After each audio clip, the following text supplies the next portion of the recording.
शिवाय इसका अर्थ है शिव या आंतरिक सुख। सामान्य तौर पर नमः शिवाय का अर्थ है मैं शिव को नमन करता हूँ। एक तरह से इस मंत्र का अर्थ है अपने आप को नमन करना, क्योंकि शिव सभी में अपनी चेतना के रूप में विराजमान है। एक अनियंत्रित मन और दिमाग आपको विनाश की ओर ले जा सकता है। जब तक आपका ध्यान भटकता रहेगा, आप कभी कोई युद्ध या लड़ाई जीत नहीं सकेंगे।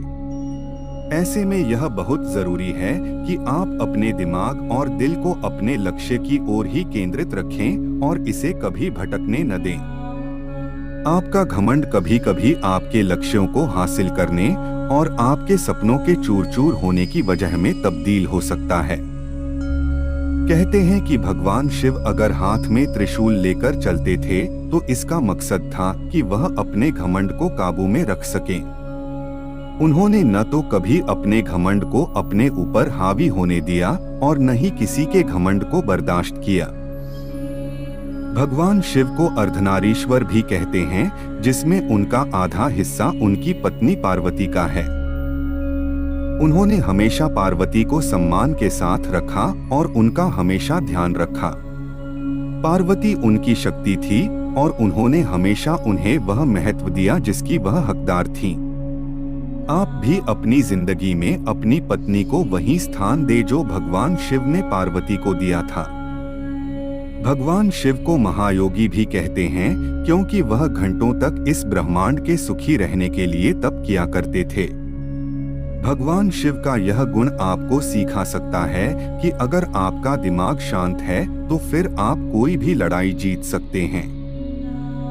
किसी भी समस्या से बाहर निकलने के लिए यह एक बेहतर रणनीति होती है। भगवान शिव को विष का पान करने की वजह से नीलकंठ नाम मिला था। समुद्र मंथन से निकले विष को सिर्फ भगवान शिव ही अपने कंठ में रख सकते थे। इस घटना से भगवान शिव ने दुनिया को हमेशा सकारात्मक रहने का संदेश दिया। उन्होंने बताया कि नकारात्मक माहौल या कोई घटना हमें सिर्फ कमजोर कर सकती है।